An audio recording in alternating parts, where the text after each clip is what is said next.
These are the section 3.1 example problems. So our first set of example problems are going to be working with our different types of lines. So remember, parallel lines go the same direction and do not intersect. Our skew lines go in different directions and do not intersect, and our parallel lines, or our perpendicular lines, are going to intersect and form right angles. And since we don't have any other options, we're safe to assume any intersecting lines on this particular set of questions will be perpendicular. Remember that perpendicular has a symbol, so we can use that upside down capital T symbol, and parallel has a symbol. It looks like two L's. So we can use those symbols instead of having to write out the words. So we take it one set of lines at a time. So we're going to find the line DC, and we're going to find the line AB, and we see that they're going in the same direction and they do not intersect, so these are going to be parallel.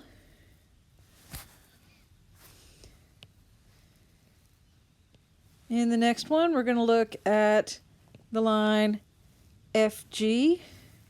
So we find FG and the line GH. And these two lines happen to be intersecting lines at point G, and they form our right angles in here, so these are perpendicular.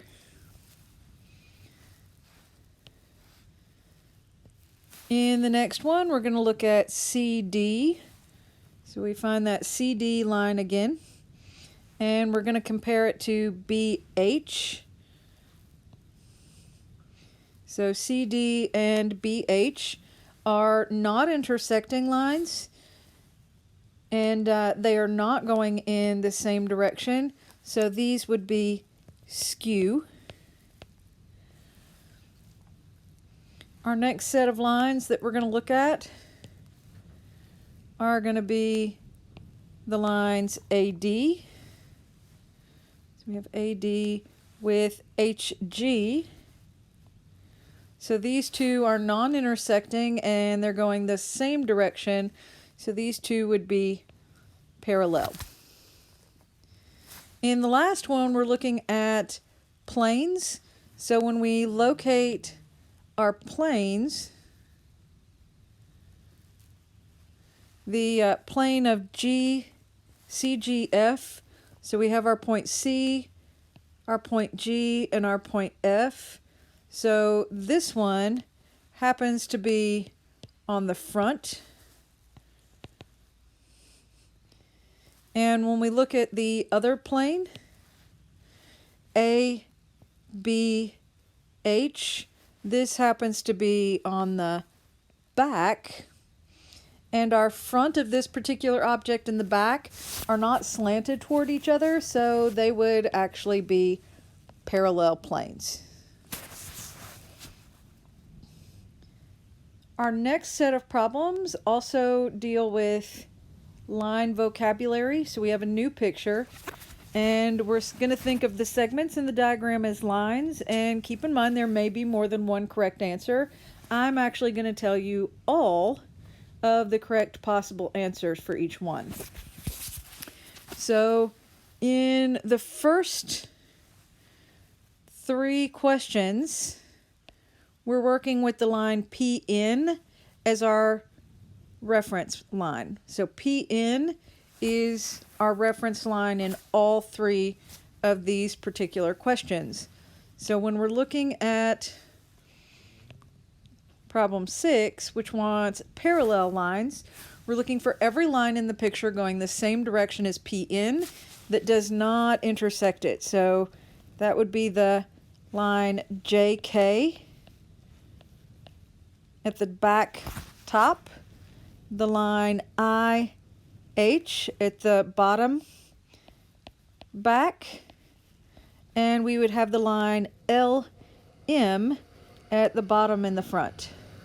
So all of those lines are parallel to PN. They're all going the same direction and they do not intersect. In number 7, we're still using PN, but this time we want the ones that are perpendicular. Perpendiculars have to intersect. So when we look at point P, there are 2 lines that are intersecting, and this happens to be a rectangular prism, so we have all right angles at every intersection. So intersecting at point P, I have the line PJ. I also have the line PL. Intersecting at point N, we have the line NK, and we have the line NM.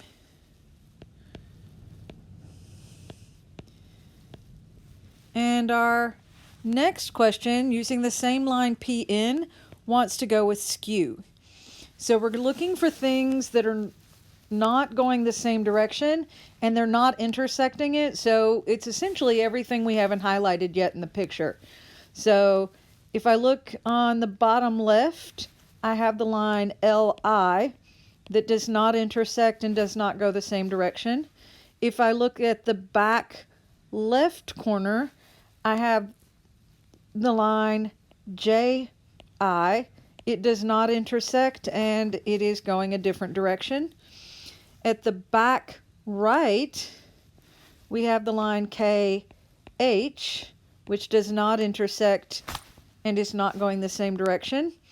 And at the bottom right, we have the line MH, which is not going in the same direction and is not intersecting. So at this point, we have named every line in this picture. For the next set of problems, we're looking for a plane parallel to plane PNM. So we're looking for a plane parallel to our given plane. So our given plane is PNM, which happens to be the front of this picture. So this one happens to be the front of the picture. It's going to be parallel to the back. So our front will be parallel to the back. So when we name that, we write out the word plane. And we're going to give 3 points on the back of this object. So J, K, and H happen to be 3 points on the back. So plane J, K, H is one way to name that.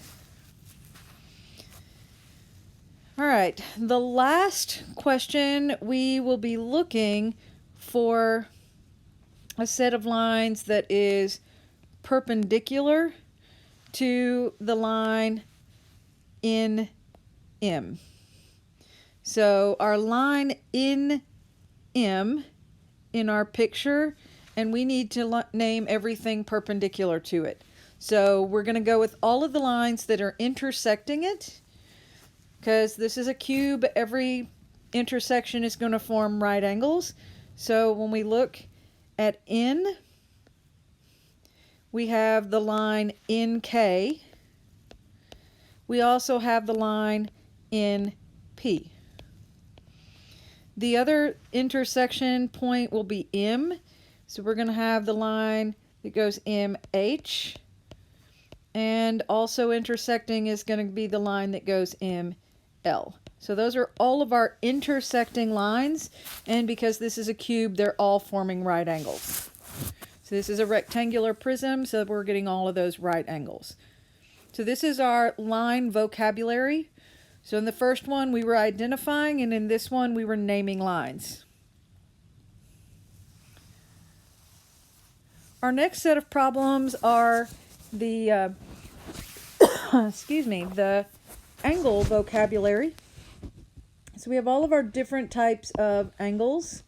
We have corresponding, we have our alternate interiors. So our alternate interiors, our alternate exteriors, and our consecutive interior angles. To help us with this, I have several pictures, but we're going to have to figure out which picture it's with. But we also need to identify the difference between the interior location, so the interior is the between, and our exterior location, which is outside. So we need to know which line is the transversal each time.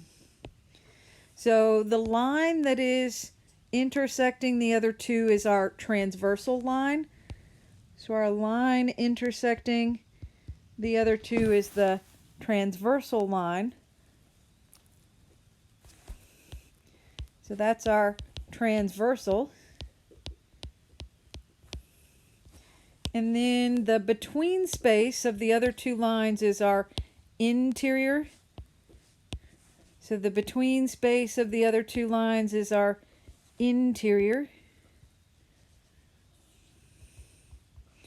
And the outside space of the other two lines is our exterior.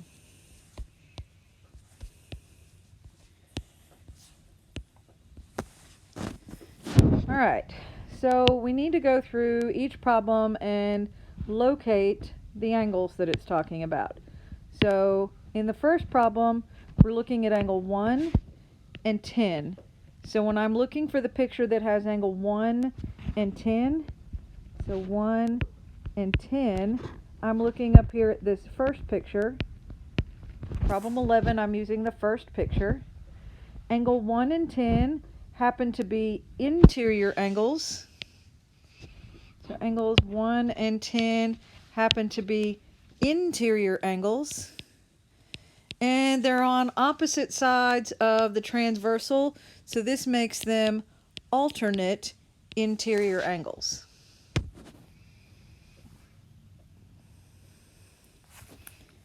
In the next problem, we're going to look for angles 7 and 11.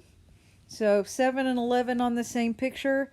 I have 11 and 7 both in this bottom picture, so I'm using this picture for problem 12. When I look at angles 7 and 11, they happen to be one interior and one exterior. So they can't be either of my interiors, and they can't be the alternate, so it pretty much only leaves corresponding as an option based on my selection choices. But remember what it means to be corresponding. So corresponding is in the same position. So problem 12, we're looking at two lines that are below the transversal. So they're below the transversal, and they're both on the right side of the lines. So they're below the transversal on the right side of the lines, and it'd help if I drew that to the right problem number. So since they're in the same location, these are corresponding. Remember, when we abbreviate, you have to go all the way to the letter P. So they're corresponding angles. For the next one, I'm looking at angle 8 and angle 2. So angle 8 and angle 2 are in this top right picture, so we're using this one for problem 13. If we look, they are both exterior angles, and 2 is on the left, or 2 is on the right, while 8 is on the left. Since they're exterior and they alternate sides of the transversal, these are alternate exterior angles. Problem 14, we're going to look at angle 10 and angle 5. So angle 10 and 5 are both in the bottom picture, so we're going to use this picture for problem 14. Angle 10 and 5 are interior angles, and angles 10 and 5 happen to be on the same side of the transversal, so they're consecutive interior angles. Problem 15, we're going to try to find the picture with angle 4 and angle 9. So we're looking for 4 and 9. So angle 4 and angle 9 are both in the top left picture, so we're going to use this picture for 15. Angles 4 and 9 are interior angles in that set, and they happen to be on alternating sides of the transversal, so they're alternate interior angles. And our last picture, we're looking at angle 12, which is in one of the two left pictures, and 1, which is in the top. So we're looking at angle 1 and angle 12. So we're going to use this picture for problem 16. 1 and 12. 1 is an interior angle, 12 is an exterior angle. So we can't be looking at anything that's just interior or just exterior, so it pretty much only leaves corresponding according to our directions. But when we look at this set of angles, we see that they happen to both be on the left side of the transversal, and they both happen to be on the below their line. So they're on the left side of the transversal and they're below their line. So this makes them corresponding angles. So this is our angle vocabulary. Pay attention to where they are in relation to the transversal, and then whether they are both interior, both exterior, or if they're not all one, then you look to see if they correspond. So are they on the same side of the transversal and the same side of their line? And our last example is some true or false information using our line vocabulary. So our first question is wanting to look at the crossbar of the car and the ground. So the crossbar of the car and the ground, and it wants to know if they are parallel. So the crossbar is this bar here.